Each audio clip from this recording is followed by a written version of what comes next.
Okay, welcome back after the break to the last section of today, of the third day of the CE Sustainable Finance Summit, focusing on energy. But this last section will actually focus on industry decarbonization. Industry, which is especially key and crucial part and sector for our countries of the CE region. So we will be looking more into how we can decarbonize and how can we actually transition some of these really hard to abate industries. So maybe before we go to the panel discussion, we have two keynote speeches. So maybe without any further ado, although I see people are still coming in, so please come in. I will actually invite to the stage, maybe right away, Mr. Marek Mora, Deputy Finance Minister of the Czech Republic, to deliver the first keynote speech. Marek, the floor is yours. Good afternoon, ladies and gentlemen. If you don't mind, can I sit? Okay, I will sit. If you don't mind, it's maybe easier because I prepared some papers and it will be easier like this to read them out, though I will try not to read them. So thank you very much for the kind invitation. I would like really to congratulate Linda and her team for organizing this event. I was here in a different venue last year, and I heard a lot also about the event this year. People were very positive. You know, even the president of the European Investment Bank was very positive. I think he spoke here on the very first day, right? So he was quite impressed. So I think you are doing a great job. And I think that this summit became, I would say, a key event on the ESG or sustainable finance issue in the Central and Eastern Europe, which is not bad, I think. And you achieved a lot. You cover lots of topics. You know, finance, banking, industry, innovations, etc. And what I like most, and I think this is the main value added, and also I have the impression from my talks with Linda that she really tries hard to bring together people who do not necessarily only agree with each other. So I think bringing together these different views, I think is a very important asset, and I think you should continue with that. You know, so far my job in these events was quite easy.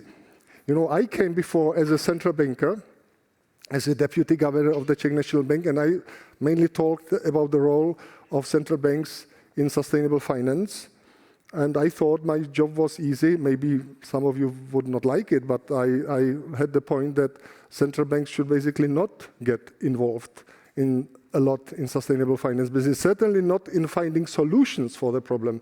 They should monitor the risks, they should understand the risks, and they should, of course, include that in part of their financial stability business, but they should not be the key drivers of, let's say, combating global warming or this kind of stuff. And I always thought it was mainly a job for governments.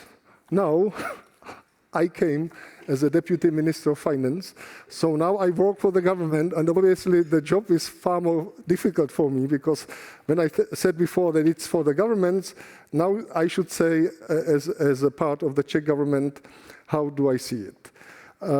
I think I will not speak on behalf of the Czech government. I am not even sure that the Czech government really has a complex view on the whole topic.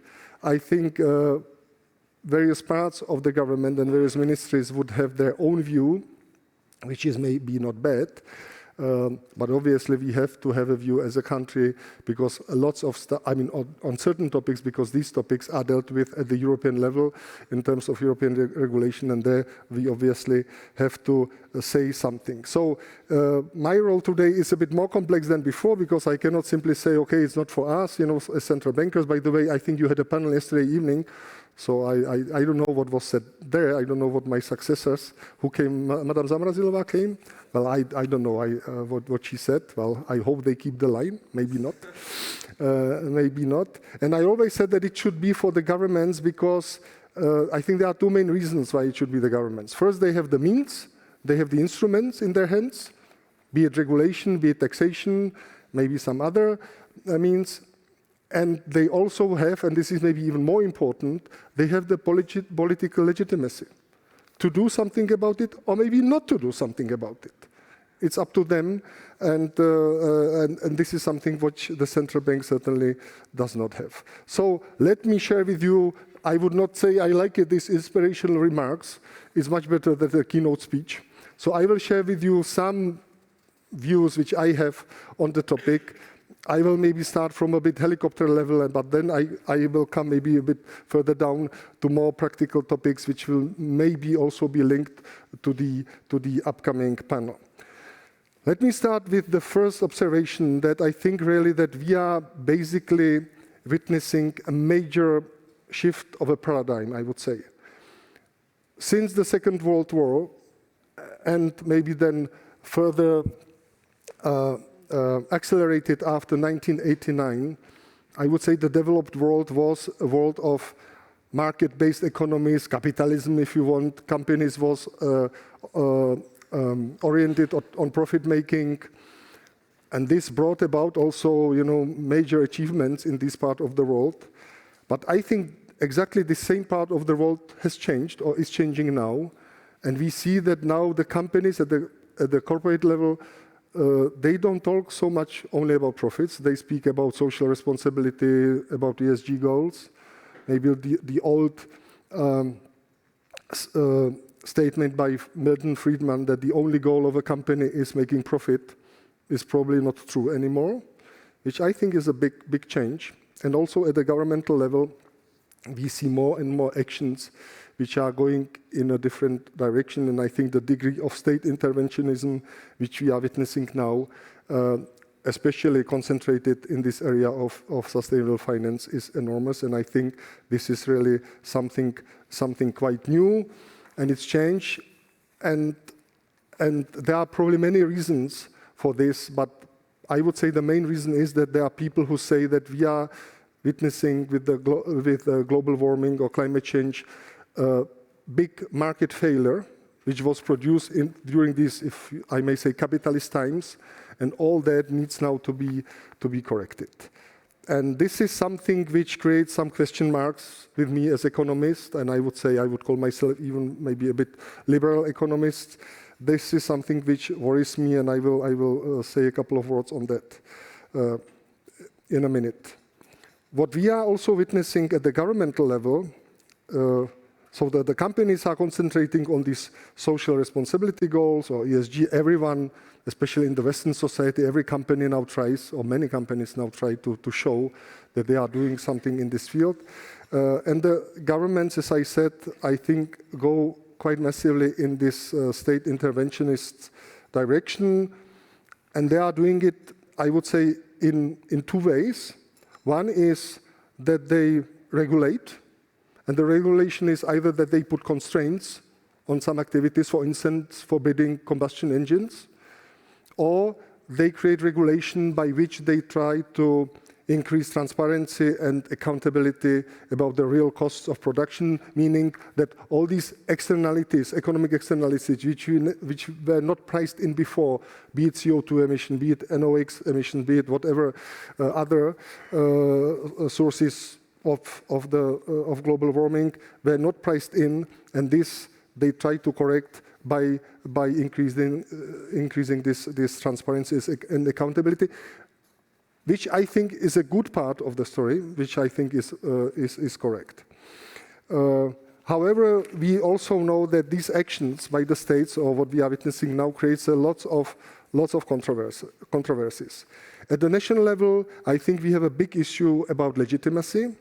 I call it myself that we see it's a bit exaggerated, and please, it's a Marek Mora statement, so do not attach it to the Czech government. It's really my own remarks. I think we see a fight between, let's say, dreamers and realists, between the young and the old.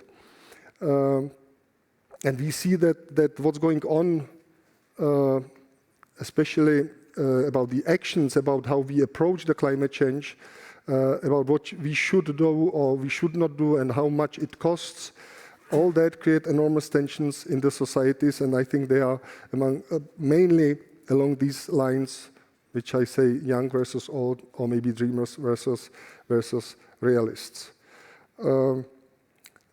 Some, or maybe many, or maybe most scientists, or maybe promoters, or maybe activists, whatever you would call it, say that we are witnessing almost an existential question for the mankind.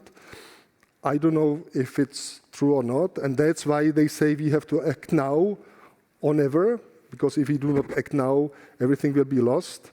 It's very difficult to say, because only by describing the size of the problem, you can attach to it the size or the price of the action which you take against it. Because many people think that it is very, very costly. And there are even people who say that the democratic societies or liberal democracy actually is not able to deal with the problem, which I think goes really, really far. But we see, and this is something which we see also in the data, that climate change and environmental questions remain at the top of political concern, especially among the young part of our population, be it in Europe or in the United States. We can see that young people become more and more skeptical about future, including questioning if they should have children or not. They fear about future extreme weather, about access to water. They feel threats about, to their families, especially in the south part of the globe. People are afraid that they will have to migrate, and there is a kind of general hopelessness among the young. And this is something which a politician has to take seriously, I think. And we can also see, which is maybe more worrisome, that young people have also expressed less support for democracy in recent years, because they think that democracy and liberal democracy was ineffective in addressing this issue, which they consider to be so important and which will affect their future. And as I said, there are even scientists who say that liberal democracy that it is actually impossible that the issue of climate change can be tackled by a liberal democracy, which is something which I would not share, but I am just saying that some people say it. So I think there is a big question of legitimacy of combating global warming. And for me, the question is not if, because I think nowadays I would say almost everyone agrees that something should be done. But in my view, the question of legitimacy, which now I mean legitimacy at the national level, within each of our societies, within each of our states, is basically about how we should approach these questions. And there we are, asking ourselves, is the pace of cutting the greenhouse emissions in the EU level, is it realistic? 55% by 2030, 100% by 2050. Is it something which we can really achieve? Is it economically realistic? Is it technologically and physically feasible? The same part or the same group of questions. Should everyone really has to get involved, including the central banks, to which, as I said before, I would say no. So all these difficult questions are on the table. And just a small remark, my understanding is that, which is of course unfortunate, maybe dramatic, maybe sad, that actually the war in Ukraine actually made the job for politicians a bit easier. I think people became ready to accept higher prices for energy. I think if we had only this transfer or this change of technologies via or in the direction of lower greenhouse emissions, which would then result in higher prices of energy, it would be difficult to accept it by the society. But as the energy prices increase as a consequence of the war, I think many people accepted it somehow. They don't like it, but they somehow understood it. And I think a part of the price increase which would happen through the climate change or combating climate change will remain there, but people would understand it as a consequence of the war, which I think made the job for politicians in some parts of our societies, including maybe in the Czech Republic, a bit easier. Then we have a big debate at the global level.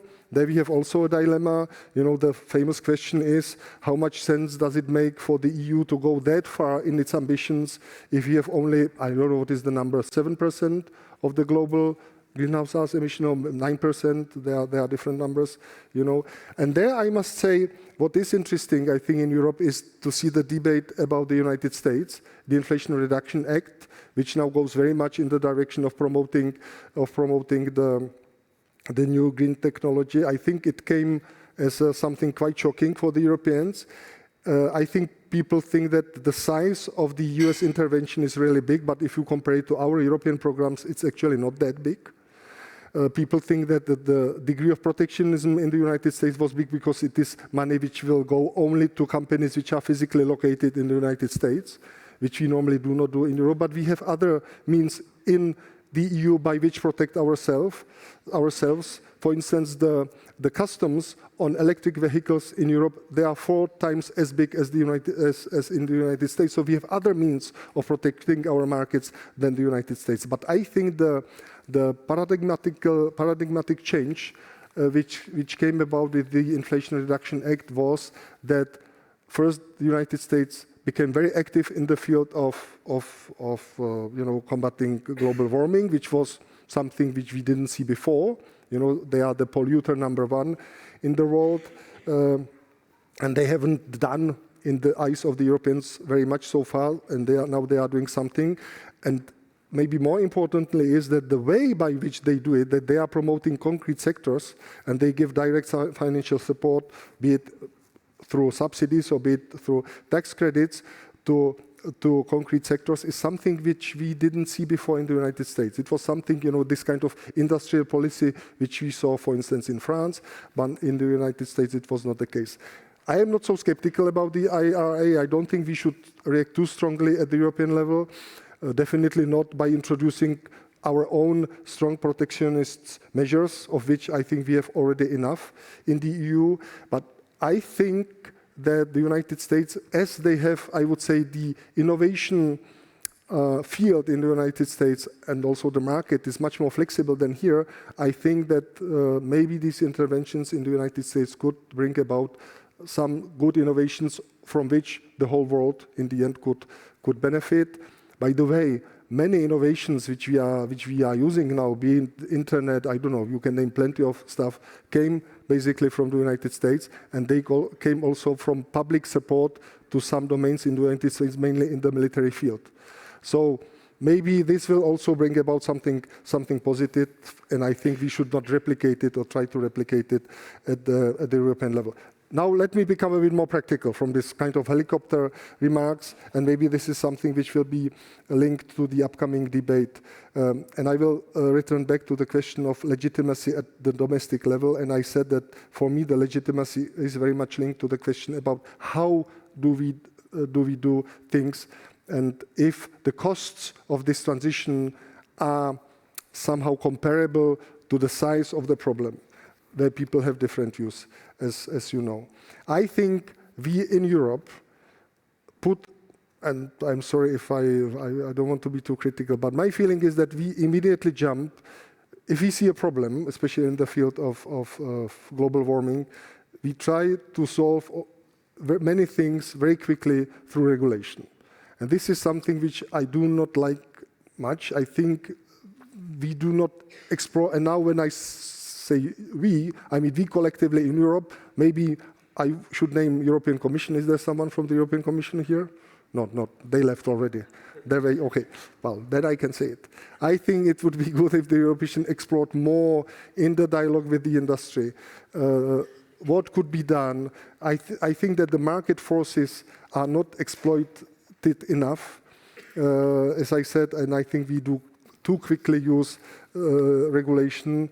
And I think the markets would be able, or the companies would be able to take part of these problems on board. They are able nowadays to understand the problems with the externalities, and I think they are able to internalize part of these externalities if there is enough talk about them. But what we do instead of that, I think we do regulations which, and this is the part of the regulation which I really do not like at all, when we prohibit or create many constraints on the industries by prohibiting certain activities or certain things. A good example is the whole story about the combustion engine. I don't have to repeat the whole story because it is also something sensitive for the Czech presidency of the Council, which we had last semester at the end of 2022, because it was agreed under the Czech presidency that it will be, the combustion engine will be ended by 2035, and now it was reopened. I think it was good that it was reopened. I think we should be technologically neutral. We should leave it this option open, and we will see if the industry is able to use it. They have a goal that there should be zero emissions, greenhouse emission, and if they are able to do it through the combustion engine or not, it's up to them. If not, then not. People then would tell you, Marek, but it's completely unrealistic. You know, these e-fuels which should be used for these engines, they would cost, plenty of money, and we don't have the technology. The innovations would need to be enormous, completely unrealistic. But at the same time, I see from other physicians, or not physicians, physical, how do you call it, or chemical scientists, or those who do physics, they would tell you, but even the complete 100% reduction of greenhouse gas emissions by 2050 is also unrealistic. For this, we would also need innovations which we don't have yet, and we would need to apply them massively. So what is the difference? We simply don't know how exactly things will happen, and we should leave it for market players, for innovators, if they will bring about some solutions or not. And if not, then of course it will be a natural death of the combustion engine. But I think forbidding it by regulation is something which is not good. What I hear also from the automotive industry that if I take this field, and I think a representative from this industry will be sitting here in this panel, so I will see what she or he will say. But I was recently in a congress on the automotive industry in Slovakia, and they complained enormously about the Commission, which you can say, okay, they always complain, but they basically say that this Euro 7 norm is completely unrealistic to be done. They do not have all the technical norms which they need, and they have at the same time deadlines which cannot meet. On top of that, we hear that there is the new REACH regulation on the chemical stuff, which goes partly against some of the objectives of these norms of Euro 7. So, if the industry cannot cope, if they really say it's for us impossible, do we really have to create all these tensions? Maybe you would say yes, they complain too much, in the end they will manage, but my understanding is that they will not be able to manage. And then, automotive industry is still backbone of our economies, especially in this part of Europe. And basically the question which I wanted to raise is really we have to be careful that on the way to lowering greenhouse gas emissions, we should not really kill everything, every industry, the whole economy, because then you ask yourself, what does it bring to me if I put it a bit in an exaggerated manner? We are all killed, but the Earth will survive without the gas emissions, but also maybe without the human beings, which is a bit exaggerated. But I think this question is used even by some politicians, and I think we have to take it seriously. So what I thought I will say in the end of my talk would be that I would really try to plead to use more market-based mechanisms. And we should not kill, as I said, the human beings or companies on the way to the lower gas emission society. But I will say actually something different. I think that we are living in the world when the politicians actually do not understand very well the problem, or they hear very mixed signals. On the one hand, they hear we are facing a huge problem. On the other hand, they are hearing from businesses and from some other scientists that the way some parts of the societies try to solve this problem is actually unfeasible. And we see these tensions and controversies. And you know what politicians do when they have these controversies? You know what they do apply?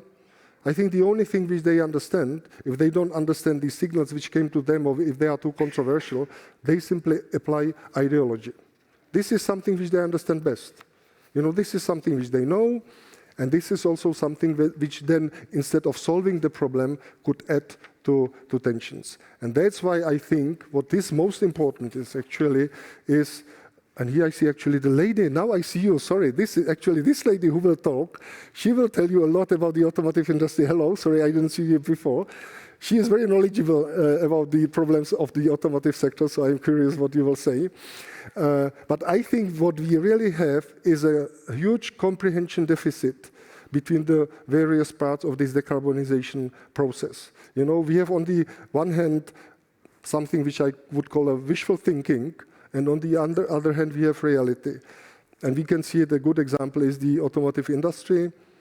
and I don't know if I should call that wishful thinking, is based in Brussels in the European Commission. I don't want to go that far, but I really think that there are two worlds which are too far apart, and I think what would be needed is to really diminish this comprehension deficit. So let me conclude that I think any action which contributes to the reduction of this comprehension deficit is welcome.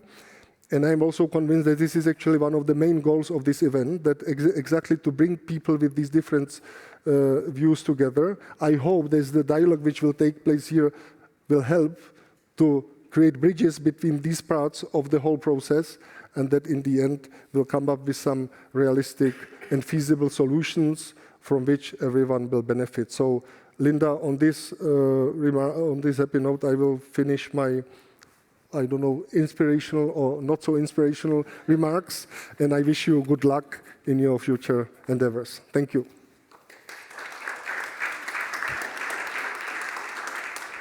Thank you. Thank you very much, Mr. Mora, and no pressure for the next panel, by the way. I will let you know that we also have Slido. So, Mr. Mora, we can actually ask questions. We can also give you a microphone. You already have a microphone, so we can easily ask questions. But thank you so much for the comprehensive and really honest and pragmatic views. And I would actually take just a second quickly say, because this is the third year we're organizing this summit. And third year, that means it's been, the first one actually has been 3 years ago, yes. And back then, those topics, or these topics were, let's say, maybe a little bit less developed or maybe a bit less popular than now. And I just must say that you, even 3 years ago, or 2 years ago as well, last year, you always supported the discussion, you always joined the discussions, and you were always very, very keen on contributing with your views and pragmatic observations to the discourse on these topics. So we appreciate that as well, just to let you know. And good, so now we will move to the second inspirational speech. So I will kindly invite Tomáš Jungwirth, the head of the climate team at AMO, which is Association for International Affairs, to the stage to deliver his remarks. Tomáš, the floor is yours. Thank you, Julian, and very good to be here with you today. I will be standing because I think it's for the sake of brevity better.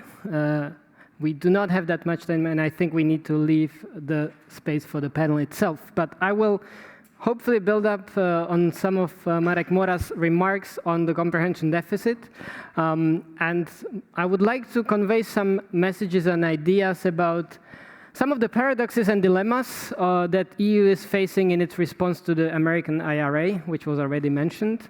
I am by no means an industrial policy expert, but I like to look at decarbonization from a geopolitical angle. So let me run you through the dilemmas and paradoxes that I see in the current process that might help frame the following debate. First of all, by striving to get rid of fossil fuel dependencies, especially from Russia in the past year, we are creating or deepening dependencies of a different sort on different suppliers of fossil fuels, including LNG, but also on other materials that are obviously needed for the technologies that should replace our current carbon-heavy energy and industry. Number two, in the EU, we would like to preserve global free trade as we know it, based on WTO rules, especially in countries such as the Czech Republic, very export-heavy. This is something we see as fundamental. But at the same time, it is not really very practical to be the last one in the pack who observes the rules. And let's face it, one of the paradigm shifts that was already noted by Mr. Mora, I think is in the fact that the global free trade as we know it is probably not in its heytime. It's probably past its prime, and protectionism is really on the rise across the globe. So it's not only, obviously, the United States with its IRA, but China for many, many years, and others as well. So if the EU is the last one to actually observe the free trade rules, then it might greatly disbenefit, or it might be to its own detriment to do that. Number three, I think it's all good and well and strategic to have good transatlantic relations. And that's something that the EU, including the von der Leyen Commission, has been trying to achieve. not only in the face of Russian invasion of Ukraine, but also, of course, taking that into consideration.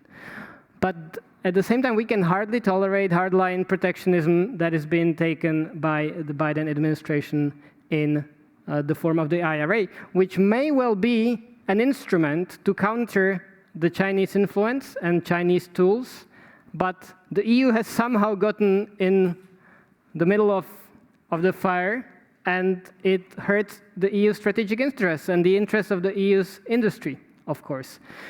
So some response is evidently called for. Number 4, and this I think is fundamental.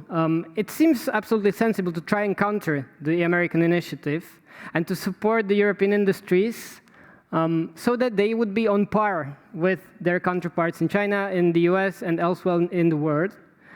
By, for instance, what we have at hand, relaxing the rules for state aid. So for public money channeled to companies in strategic sectors. However, this proposal may be well on the table, and it might pass. The exemption might pass, but it might not be necessarily beneficial for many of the companies and many of the countries in Europe, including this one. Why? Because state aid benefits those with significant fiscal power. And those are, in the European case, Germany, France, and other big players. Only Germany and France combined make up 75% of all the state aid that's been given out to companies in the past years. And the middle and smaller-sized countries will probably not benefit because they will not be able to counter that power with their own aid. And so in the end, we are talking about the integrity of the single market and about not only rules-based international trade globally, but also rules-based trade within the European Union. Number 5, we came to this, I think, already in the previous remark. The US is offering tax breaks of different sort for its companies in strategic sectors, especially batteries, electromobility, photovoltaics, etc.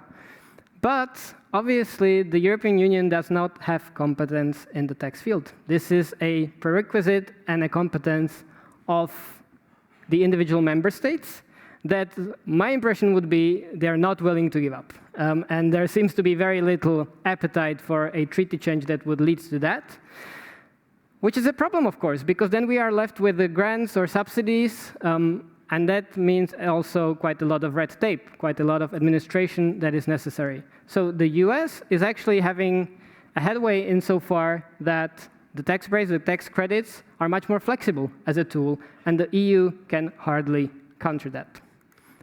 Number 6, many say that the EU eventually will need new common financial instrument, especially the EU sovereignty fund that's been proposed, even by the von der Leyen Commission, to counter the US influence and the IRA. But let's face it, in this country, and not only in this country, we struggle to spend even the billions of euros that are already being made available.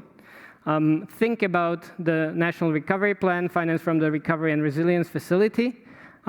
We have a lot of money there. We're even taking a loan. We think that we need it to start up the decarbonization process and to support our industries. But at the same time, we know that the deadline for spending this money by 2026 is already very tight, and the absorption capacity, as we like to call it, might not be there. Number 7, striving for decarbonization entails a growing demand for many natural resources. You have to create your batteries from something, you have to create your photovoltaics panels, you have to create your windmills. But this, of course, potentially deepens other environmental pressures and problems, even social problems. So it's not only that by striving to be decarbonized and striving for climate solutions, we would be solving our environmental problems. In the end, we might be clashing more and more into having those two priorities against each other. So it might be in some instances climate versus the immediate environment or natural protection. Number 8, and that's related to that, the EU, within its Critical Raw Materials Act that's been proposed, wants to bring the mining and the industrial production back home as much as possible. But we know that the resources are not here, not to the scale that we need them. The industrial base is probably not here either. And so we will still need some partnerships and imports from other countries, especially in the global south. But how will we address those countries? How will we approach them? How does it fit into the development paradigm? And how does it fit into this narrative of perhaps even loss and damage of a past debt that we owe as developed countries to the global south? I think that's a big question that is still open and unresolved. Number 9, the efforts for increased resource and industrial independence of the EU may lead to short-term emission savings by shortening value chains, etc. But it might also put the international cooperation at risk. Because when you do this, you actually apply some sort of a protectionist agenda, and this is risking to undermine confidence and trust among the partners in the international scene. And without confidence and trust among the partners, I mean, it's hard to imagine to have a global climate framework at all. And of course, we know that the situation in the international arena is now very, very fragile. Number 10, and I'm nearing the end, we may not like, and this has been mentioned, the Net Zero Industry Act to define strategic industrial sectors. We may not like that there's the so-called green tech predefined that should receive some subsidies, that should receive, say, support in the form of simplified permitting procedures. But at the same time, I mean, are we even clear about what should be the backbone of our economies in the future? Mr. Mora said that it should be the market to decide, perhaps. My perception would be that we should be able to actually set a track, because the EU won't be the leader of the pack in everything, and Czech Republic, of course, will neither. So we should probably try and define what is really what we want to be good at in the future, and what's the strategic sectors we want to support primarily. Number 11, yes, it is true. The EU does not always provide for solid impact analysis in all the new legislation. We've all seen that. One of the reasons for this is that the legislative process within the EU has gone from 2 or 3 years back to maybe 1 year, and everything is being really rushed through. But why is that? Because we cannot really afford many delays either. Because if we delay, as we can see, we might end up at the end of the global pack, and this might be to our detriment. We need to respond quite flexibly. So this, again, is a certain paradox. Yes, we do not have thorough impact analysis, not even on the level of the member states, but at the same time, we have to move forward somehow. And this would be the last one. Number 12, I think the elephant has not left the room. And of course, I mean, our economic model is a heavy extraction-based model, which is, and we have a lot of studies for this, clearly unsustainable in the long run. So how do we get rid of our dependencies to the degree that they basically lead us to a future which is not sustainable? I think this is being increasingly addressed also on the fora of the European institutions, and I think that's for the better. Anyways, forward, I prefer to frame questions than to give answers, so I might leave it here, also for the sake of saving some time for the panel. But thank you for inviting me, having me speak at this wonderful forum, and looking forward to hearing from industrial experts about their ideas. Many thanks.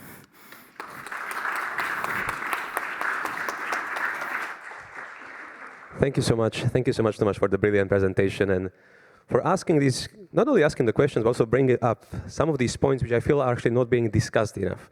And one thing you definitely achieved here, I think you gave people some interesting food for thought, but also some questions to discuss maybe over coffee during the breaks later, even tomorrow on Friday. So I definitely very much encourage you to try to find answers to some of these questions, and maybe share with Tomáš as well. And maybe some of these questions and some of these topics we will also touch in the next panel on. And speaking of the next panel, I will now kindly ask you to join me on stage. So the next panel will focus on decarbonization of industry, which we already opened, I think, as the next topic. And I'm trying to remember all the speakers, but I see it now. I mean, we do have a lot of amazing speakers, let's be honest. So please, if I can ask to the stage, the moderator, Levente Koczóh, Senior Advisor from Green Policy Center, please, to moderate the discussion. And then we have also Carlo Beltrame, Group Business Development Manager and CEO of Romania and Friends Units from AFV Beltrame Group. Then we have Boris Gaspar, Managing Director of Czech Republic for BASF. We have Michaela, Hletkova, Ploszekova, Environmental Manager from Volkswagen Slovakia. Please come to the stage. And Zdeněk Pecel, Executive Director of the Association of the Automotive Industry of the Czech Republic. Oh, good. Good. So without any further ado, I'll give you the word back to the Mr. Moderator, Levente Koczóh. And I wish you a very good discussion, and also to you enjoy the discussion. So welcome everyone, and I hope you can hear me. And thank you very much for all these wonderful and very interesting thoughts for the keynote speakers. And thank you for Julian to introduce all the panelists. So yeah, many Central European countries struggle with the decarbonization of heavy industry. And on the other hand, the companies have to go through or navigate through a very different and very difficult terrain with lots of political changes, lots of financial and legislative changes, like if we consider like the last 1 or 2 years or even the COVID period. And meanwhile, the discussions on industrial decarbonization are a bit underdeveloped in this region. So today we will discuss all these issues, and we have a very big variety of sectors represented in this panel. So we have steel industry, chemical industry, and automotive industry here. So first I would like to start with just setting the scene of where the different sectors are being at the moment and what are their challenges. So first question would go to Carlo. So are the European industrial sectors at risk because of the US Inflation Reduction Act measures? Thank you very much. Sincerely, I don't think that IRA is a threat. Europe already answered with own package, very consistent one. I think that the problem is the real demand. So if we've seen all of this scheme inside the Green Deal, so the willingness to decarbonize, the problem is not the level of state aid or package that you are putting in place to promote a certain kind of industry or certain kind of technology. The problem is to create the demand. Reality is, today doesn't exist this demand. Nobody wants it. Nobody wants to pay €1 more for this kind of product, at least, up to now. So, actually, I would like to make a small example. When I was younger, my professor was teaching me every time that the competition is one of the rules to keep a country healthy. I think that the paradigm is quite changed. United States, after the implementation of 232 by Trump, so that was restricting the import of steel, I'm talking because this is my field, everybody was thinking that somehow the industry will be collapsing. The reality is that it flourished. They didn't give state aid, they simply blocked the import. So that is maybe politically incorrect to say. But the reality is that now, 10 years ago, United States industry, steel industry, was the oldest technology-wise industry comparing to Europe, but even comparing to India and part of China. Today, I think that is the modern industry in the world. So they invest a lot of money, private money, simply because they succeed to protect their own industry. So I really appreciate the speech that I heard before, but I never heard a word, level playing field. It's very easy to compete against Europe with other kind of rules. So So I'm very humble point of view, but what I'm facing every day is competition by country that doesn't have the same legislation, competition by country that are supported by their state to export, to gain currency.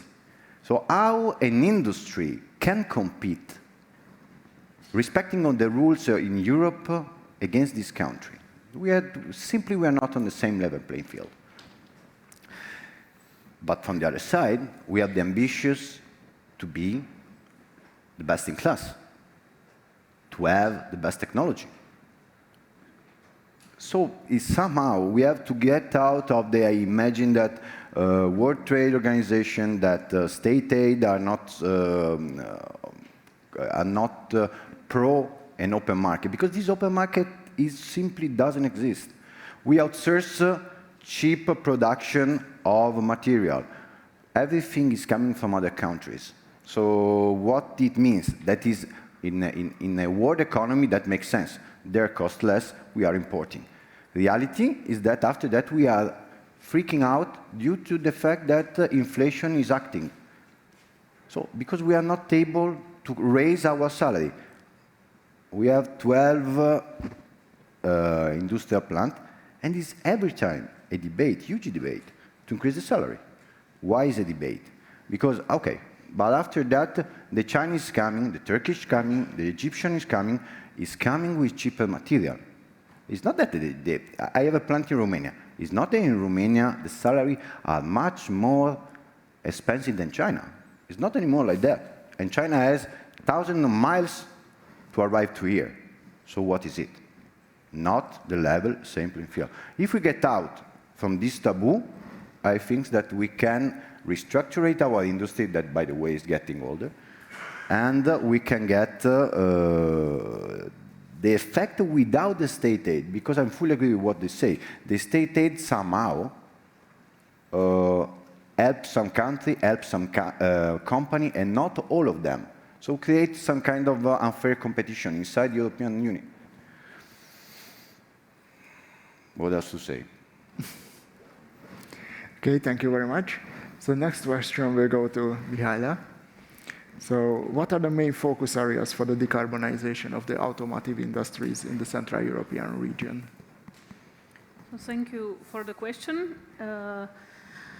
Maybe I will try to explain a little bit more than decarbonization, because here was mentioned the Green Deal already, and most of the people really think that the Green Deal is at least 80% decarbonization.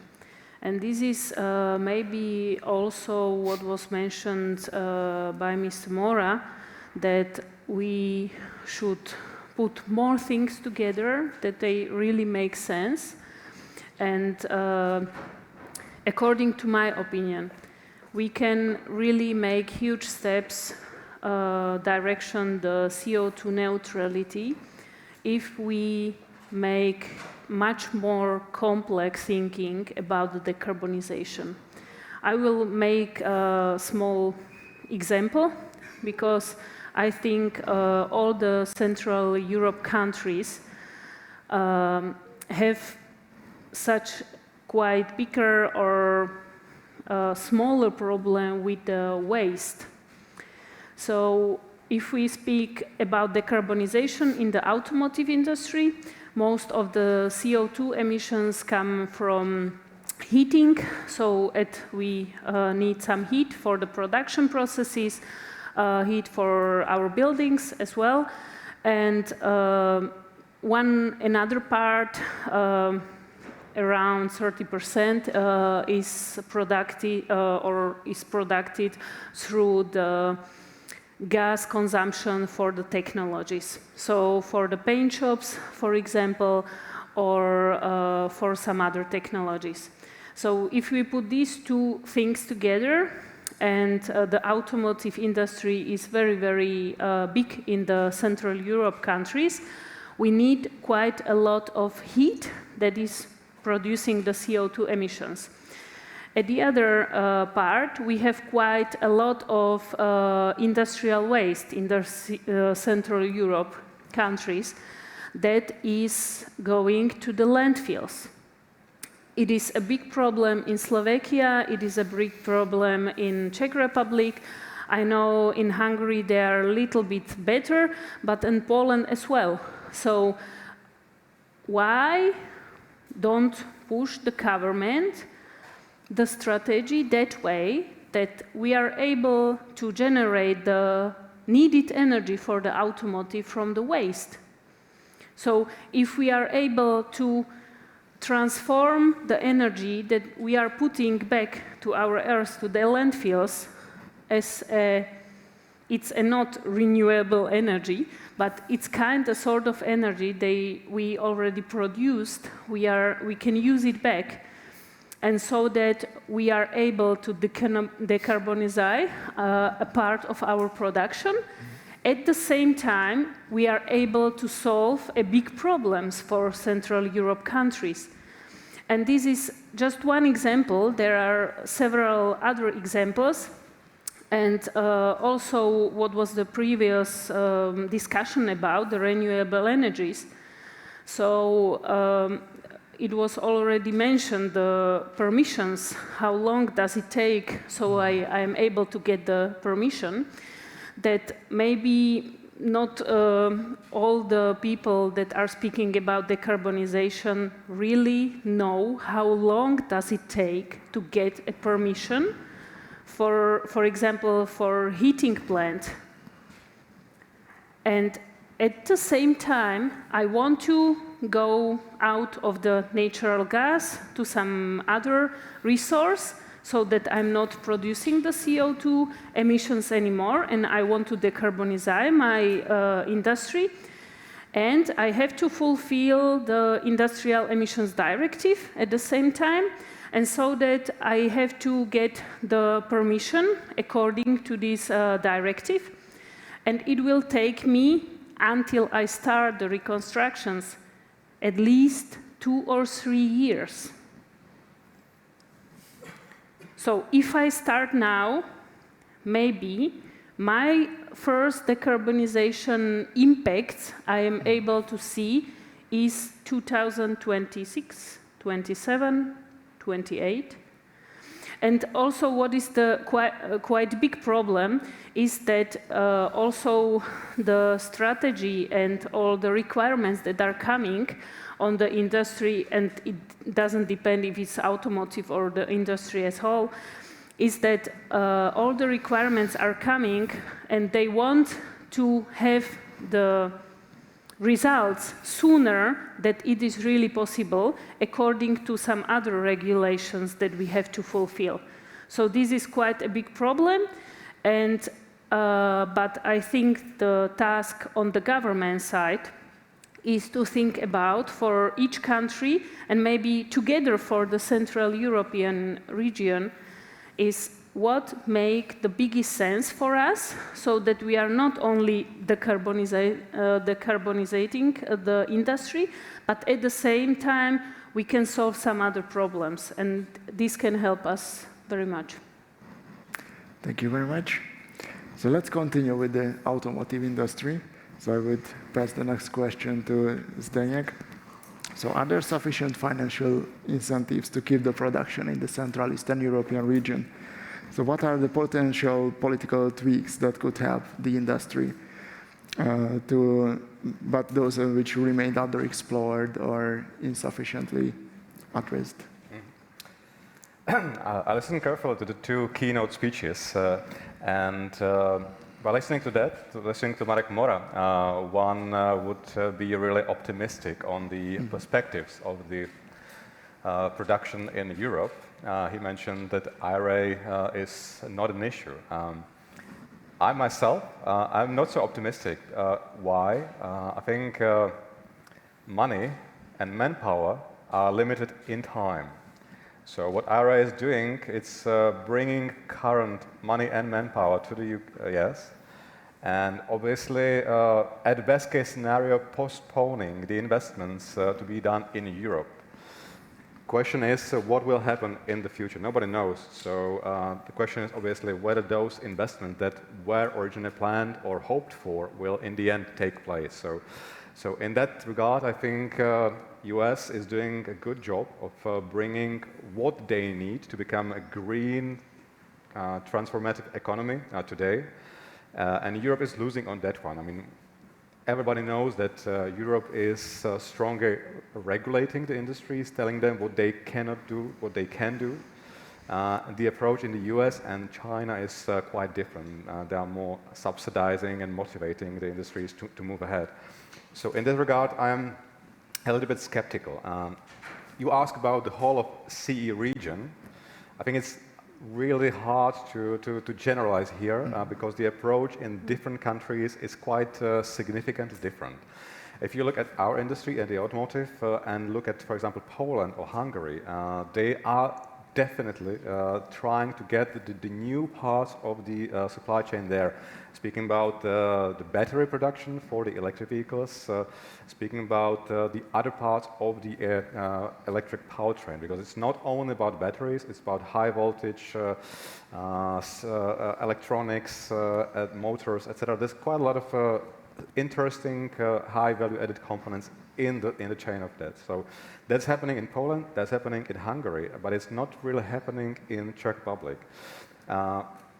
Of course, we now have a debate whether Czech Republic has enough funds to subsidize, to really help these transformations. And of course, there is this European debate on the reply, let's say, to the US IRA Act. The main question for us from the get-go was where will the funding come from? If we leave it to the national states, then obviously we are supporting two-speed Europe because Czech Republic, as a small country, and as in year 2023 without significant budget, with coming in budget cuts, then obviously we will not be able to support this transition as fiercely as with Germany, as with France. So this was one of the prerogatives. The other one was the scope of the act envisaged by the EU. We thought that focusing in our sector only on batteries will be too narrow to actually achieve the whole production value chain for the electric vehicles. And from that, one thing's come clear. It has to be the national state that says, yes, I see that this transition is happening. I can foresee the impacts. I can prioritize my industries or my outputs, and based on that, I say I'm for the green transformation or at least against it. Doing nothing is, I don't think, a good option, and I think Czech Republic is currently in this stage doing nothing, which is quite sad because. Considering what is happening, my colleague mentioned it already, the high price for the employment, which is basically similar to what is in China these days. Even higher price for the energy, which leads some industry to push the production out of Europe.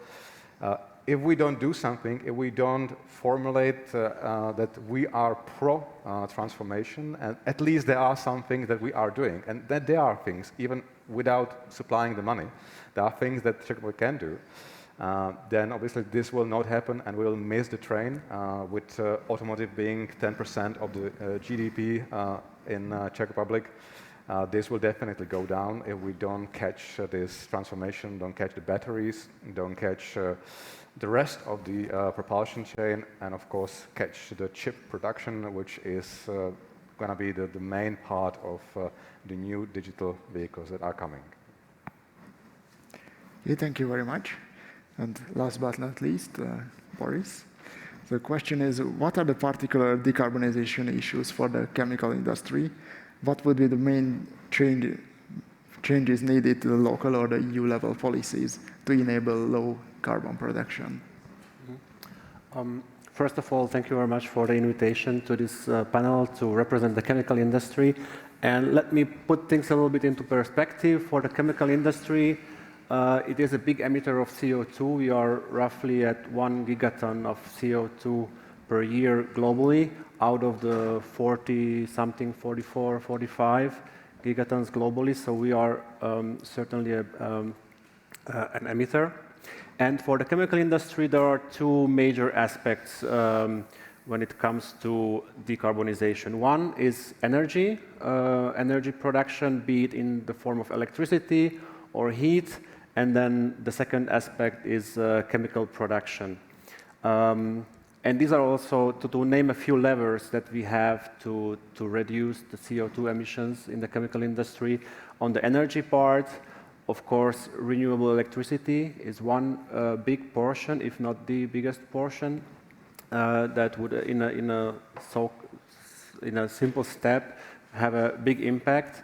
When it comes to heat, for instance, installing industrial scale heat pumps, again, powered by electricity, so we are back to renewable electricity.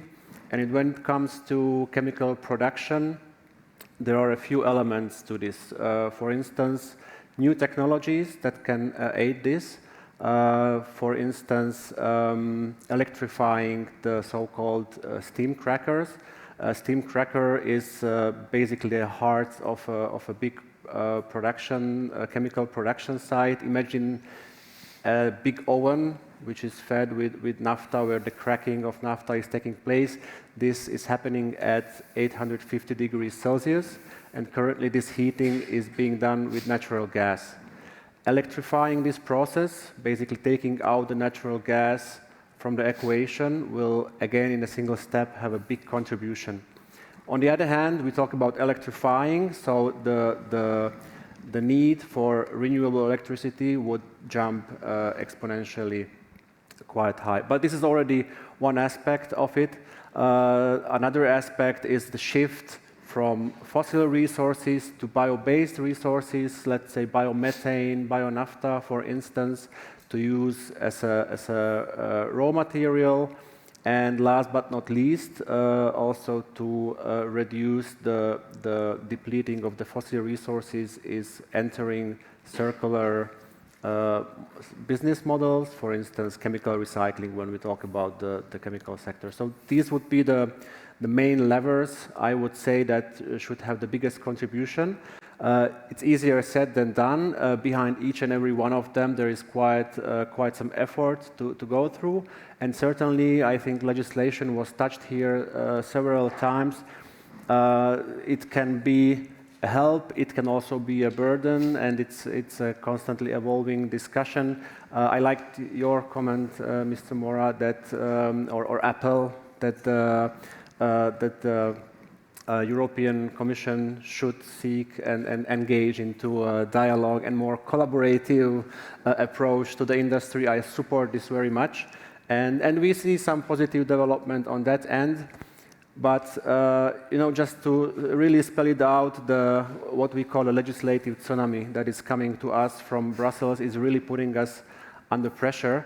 And my colleagues in BASF headquarters counted the size of legislative text that is coming to us, at least for the chemical industry. They were roughly at 14,000 pages of legislative text. Someone has to read this, someone has to understand it, analyze it, and derive an impact for the company. And we talk about a corporation who has the power and the means to do it. Imagine a smaller, medium-sized company who might not have. Having said this, recently there was a document issued also, the transition pathway for the chemical industry, which is the step towards the industry and going into the dialogue. So we welcome this, and it's a good door opener, but I think we still have a long way to go. So maybe for starters, I kick it off with this for the chemical industry, and certainly we can debate longer. Yes, thank you. So I would like to remind everyone that you can send us questions through Slido, and the first question has already arrived. But before going to that, I would like just to briefly give you the floor if you want to react on what was already said by the other panelists. Maybe I just continue, if I may, just on the topic of the IRA, and is it something, is it a threat? Should we take it seriously? Should we not? I think how I look at it is basically really a different attitude towards how to achieve maybe the same goal, to achieve carbon neutrality. And really just the philosophical attitude between North America and Europe is, while in Europe we are creating boundaries, regulation, and basically we are narrowing down the room for companies and entrepreneurs where they can maneuver and look for opportunities or solutions to get there. The opposite is happening in the US. It's opening basically a huge room, be it for new technologies, breakthrough technologies, and supporting that while achieving the same target. So I think this is something that we could learn from and maybe take inspiration from. And you also mentioned, this technological openness. I'm a huge fan of that. I'm a chemist myself. I've worked in R&D and innovation, and I think this is also a very important topic. We should not kill a certain technology today. Why? Because today it might be not economically feasible. And if we kill it today and not invest a penny into it, then we will never find out if it could have been competitive in 5 years down the road. So just on this topic. Maybe if I can continue, I am really thinking about the technology. Yes, so the technology neutrality is very, very important. But what we have to consider is how long the development of the technology takes. And this is really important to consider when we are speaking about the targets, about the terms, and about the investment for all these parts. And implementing the new technology is crucial. And if we are able to make a complex considering that will bring us to the final technology, this will really help us. And this is the question, what will be done in the US if they are really opening for all the technologies, or they are going to promote one kind of technologies for the future. But really the technologies and the big picture that will help, or the big picture should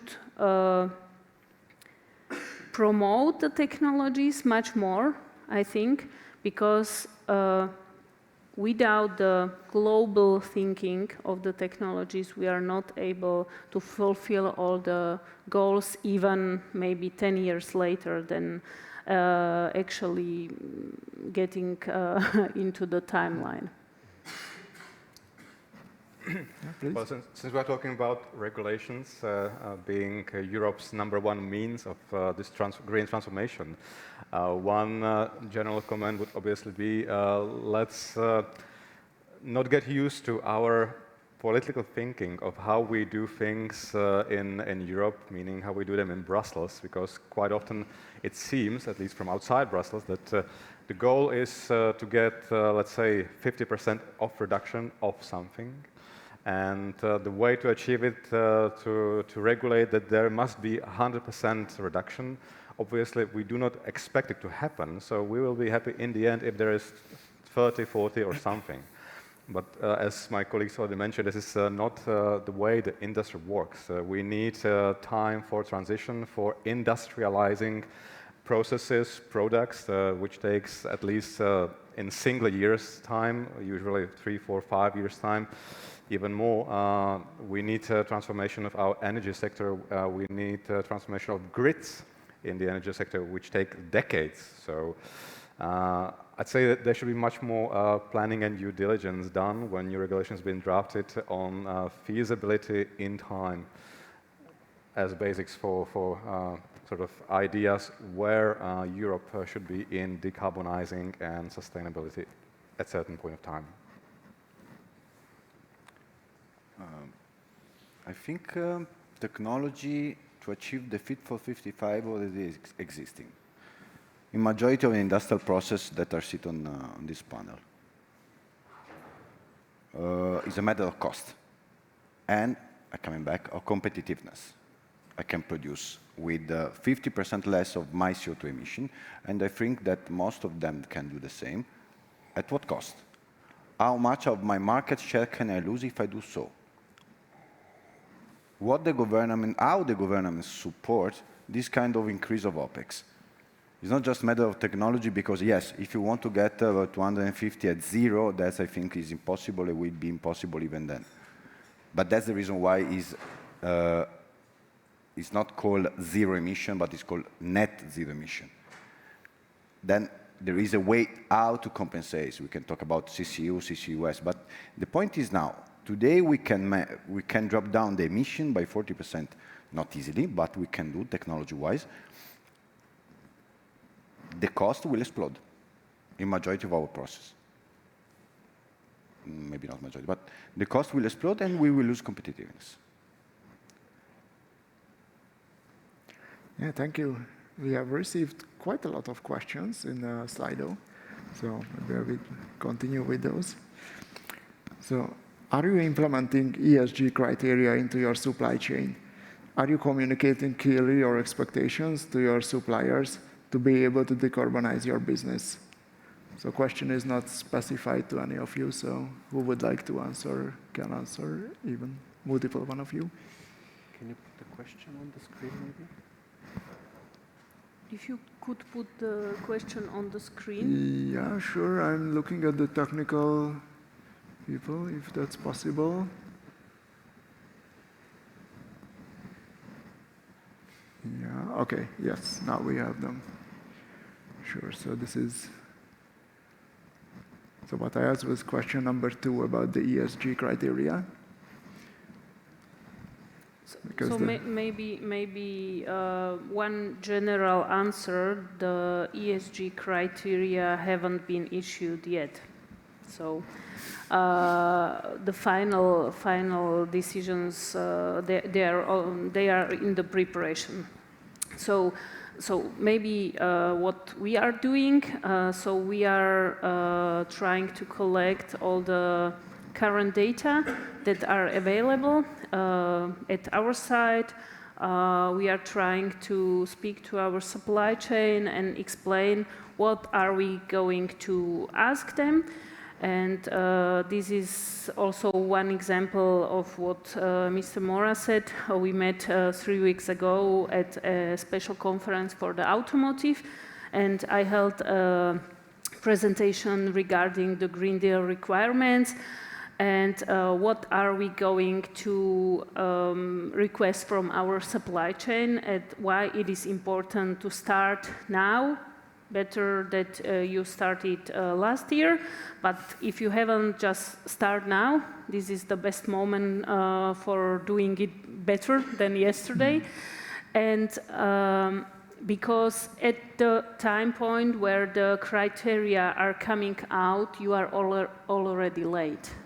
So as we, as a huge company, have to make the first report with the data 2024. By the end of this year, we have to prepare all the processes and all the required data that we are having. We have to collect from the beginning of the year 2024, and even we don't know the criteria yet. So it's quite tricky, but just start. If you are the supplier.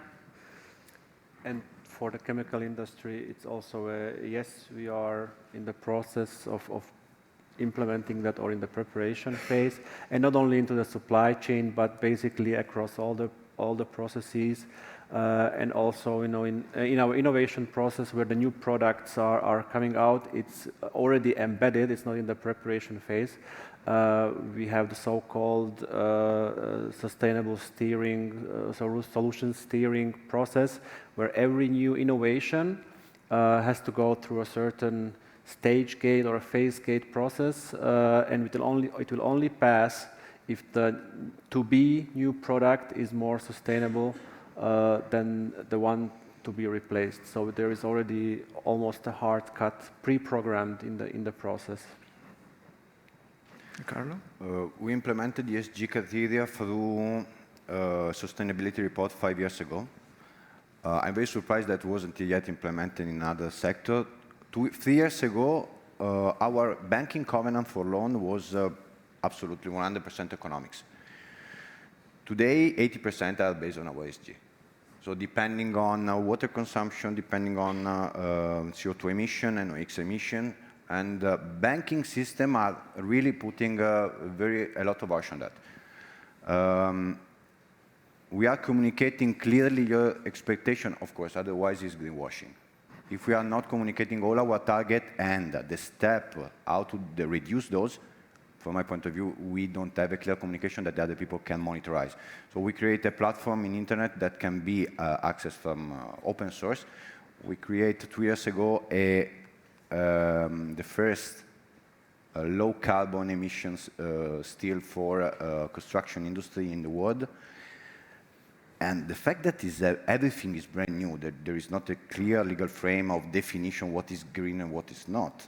We are open for discussion with every authority. We just get from French authority the recognition of the definition of green.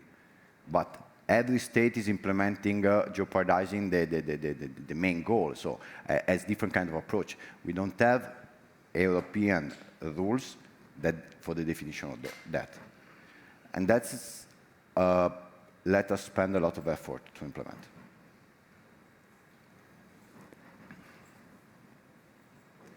Okay, thank you. So let's continue with the next question. How do you see the role of hydrogen in the steel and chemical industry? Will the hydrogen be produced locally or imported, and from where? Maybe I start, if you allow me, for the chemical industry. Hydrogen does play a big role. Speaking for BASF, globally we consume roughly 1 million tons of hydrogen in the chemical production, so it is a very important raw material for us. And when it comes to low CO2 or low carbon emission hydrogen, again, here we are strongly advocating for a technological openness. The EU Commission seems to push for green hydrogen and green hydrogen only, kind of neglecting the other possibilities. Green hydrogen, for the non-chemist in the room, is a hydrogen produced from renewable electricity, basically in the process of water electrolysis. But there are other technological options out there, for instance, methane pyrolysis, which, by the way, consumes 80% less electricity as such in the production. Yes, it does use natural gas, similar to the current process, but it's CO2 emission-free. So there is a big difference there. And I know that the Czech Republic is strongly pushing for the hydrogen produced from nuclear power to be also accepted as kind of green. And I think, for speaking for myself, at least for a transition period, it would be very wise to really consider this strongly. Otherwise, those targets that are coming from the Commission will be very, very difficult to meet. And when it comes to production, local or import, currently there is no transportation network for hydrogen standing. So I think a big company with a big consumption of hydrogen is better off having a local production.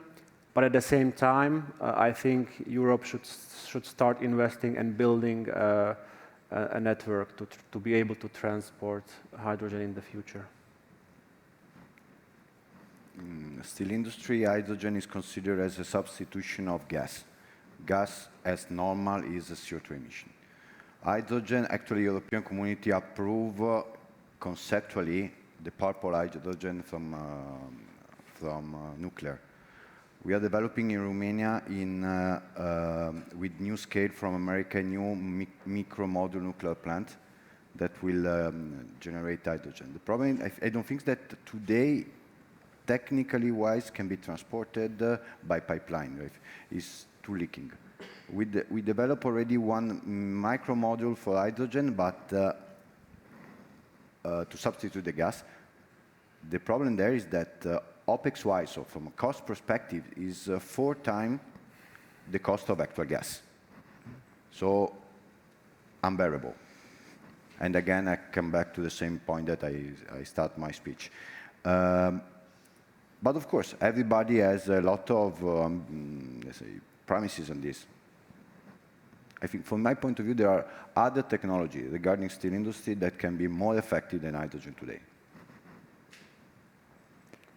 Okay, thank you. Although the question did not mention the automotive industry, I would like to give the opportunity to Michaela and Zdeněk if you want to react on this hydrogen issue. You can. Well, we are looking at hydrogen as well from 2 perspectives. From a propulsion perspective, as a mean for propulsion of heavy-duty vehicles. Not so much for light-duty vehicles, cars and vans, and of course within the production.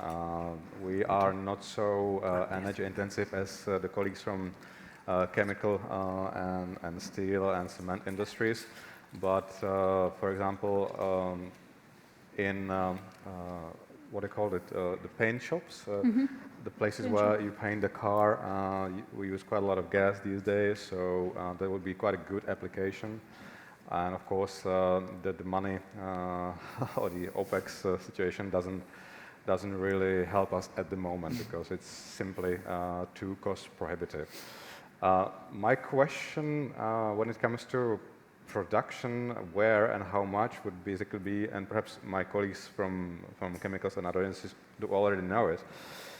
Since Europe speaks quite a lot about green hydrogen produced from renewable energy, which we all know is an intermittent source of energy.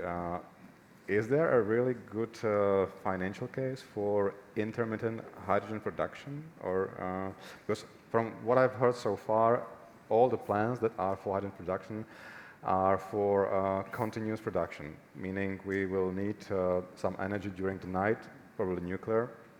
This is why we basically need to have green nuclear or acceptable hydrogen being coming from nuclear, because making it only in certain hours in a day, in certain months of a year, simply doesn't make the business case for this kind of production. I'm not sure if already there are some kind of business cases like that, or if there is a solution. So. Actually, yes. The business model that we develop in this small module is not for producing hydrogen. The hydrogen capability is to storage the electricity produced by the park. We are storing for the night shift. We are not transforming in hydrogen. We are just storing and not using the hydrogen. That is the only way how we can let the business case be sustainable. Otherwise, not. Through photovoltaic, sorry, yeah, because nuclear is completely other business. Yeah, so this brings us to the topic of costs, which was raised in the third question from Slido. So what is the cost of the whole process? I guess it's the industrial decarbonization process that is meant, so for the company. Have you done calculations? Are you willing to share the numbers? So if you have... Decarbonisation. Yeah, maybe, or the green transition, or... Any numbers that you have and would like to share? Green transition and decarbonization, yeah, it's quite different, yeah, definitely. It's ambitious to ask to put a cost label to the entire decarbonization of the company or the industry. I wouldn't dare, but I think from the discussion, it probably already became obvious that what are the main levers and what are the missing pieces to the puzzle to be able to decarbonize, and some of these aspects are simply not yet there. And we talked about the availability of green electricity. We simply don't have the amounts that are needed, so this will go with some investments.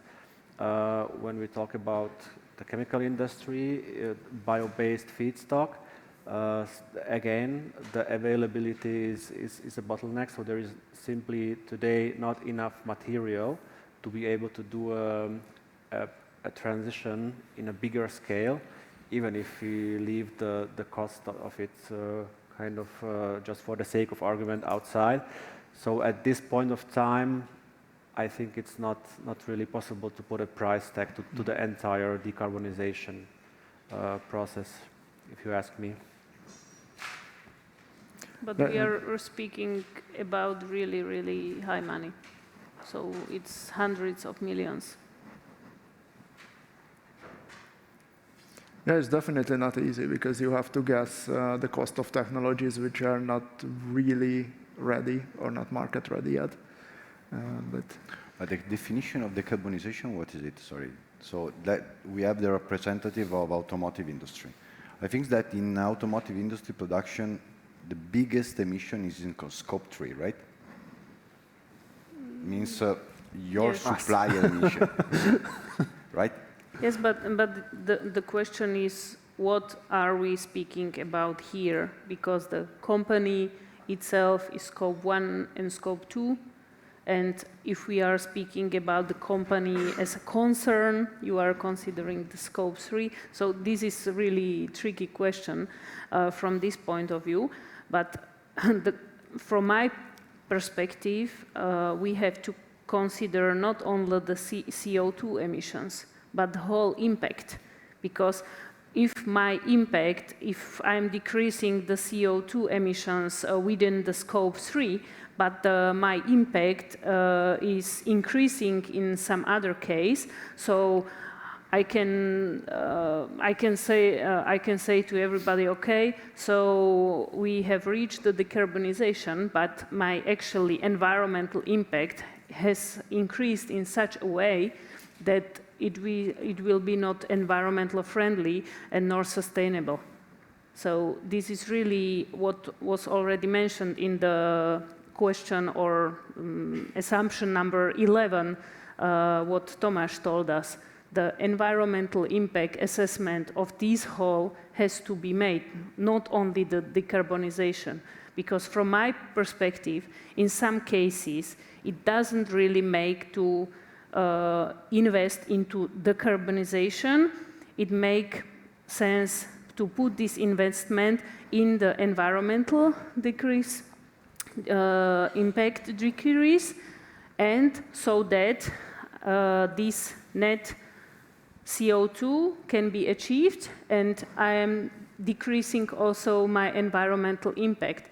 And this will be the magic trick if it really makes sense for the climate change, or we are going to speak only about the decarbonization numbers at the end of the story. And but climate change, according to the definition, is decarbonization. So no. Pretty yes. So No. it's not NOx, it's CO2 actually. After that, if you want to talk about the problem with the water, yes, that's the reason why the ESG. But my question is different. So, I don't read the last one. 2039 versus, no. My question is different. So EU, the Green New Deal, I think that is the biggest revolution, industrial revolution that we are going to face, our generation probably. Big change. So now you can believe in the fact that the CO2 is the evil, the biggest evil in the world or not.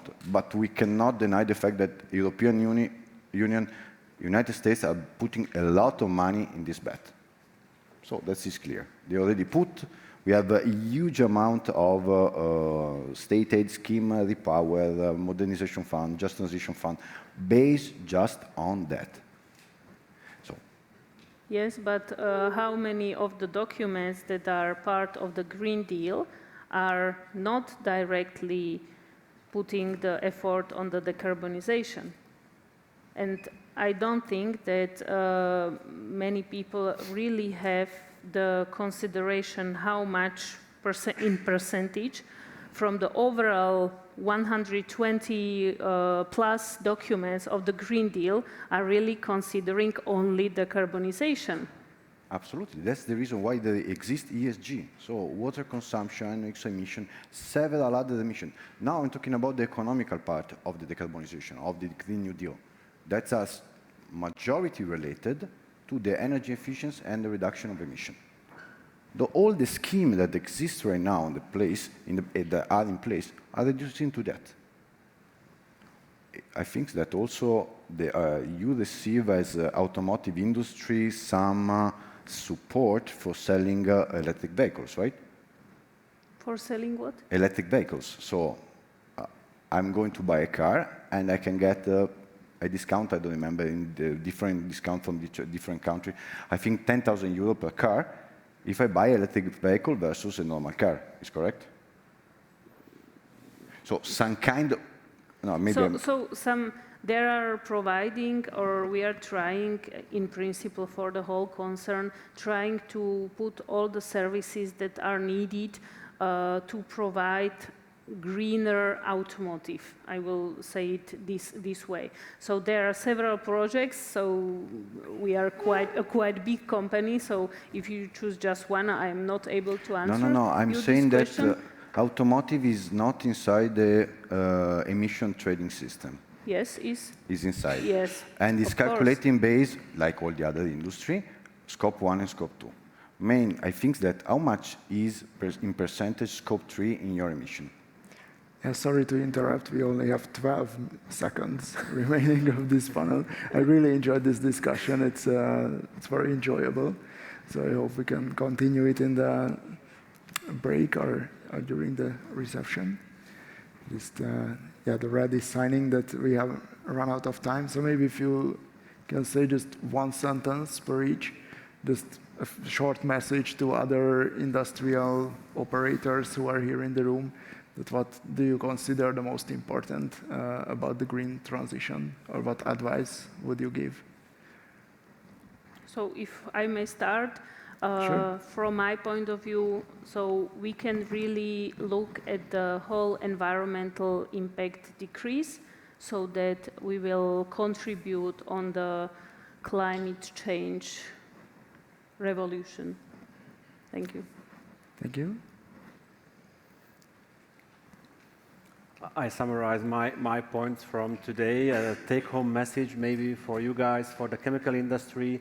We need a lot of renewable electricity. We need sufficient funds to finance the R&D and the new technologies to make it happen. And we need technological openness. And we also need to look at the timing of the requirements in order to keep the industry within Europe and not to be forced to resort to ideas like the one that's happening in Germany these days, where they want to subsidize price of electricity for the industry in order to keep the lights on. So timing will, of course, be one of those prerogatives to keep the lights on Europe for the industry. We need a market that can be able to pay for this kind of transition. If we don't get protectionism or state aid, at least the market. Okay, thank you very much, and thank you for our audition to be here with us.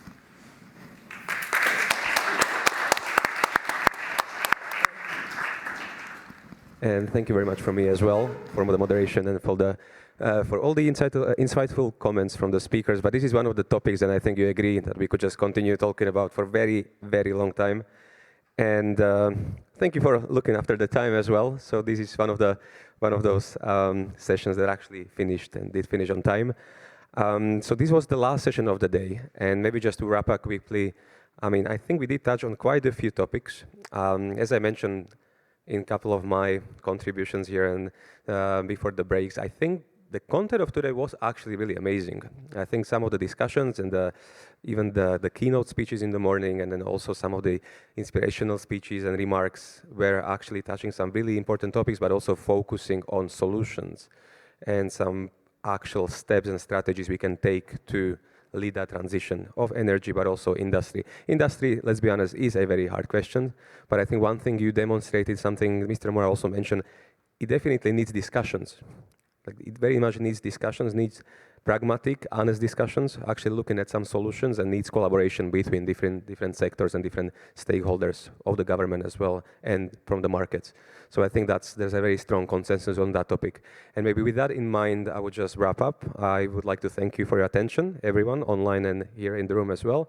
I thank you all the speakers, moderators, and everyone who was contributing to really good discussions today. And tomorrow we will come back again because it's a 5-day summit. And tomorrow we will focus on sustainability in business. So thank you so much. Have a lovely rest of the day.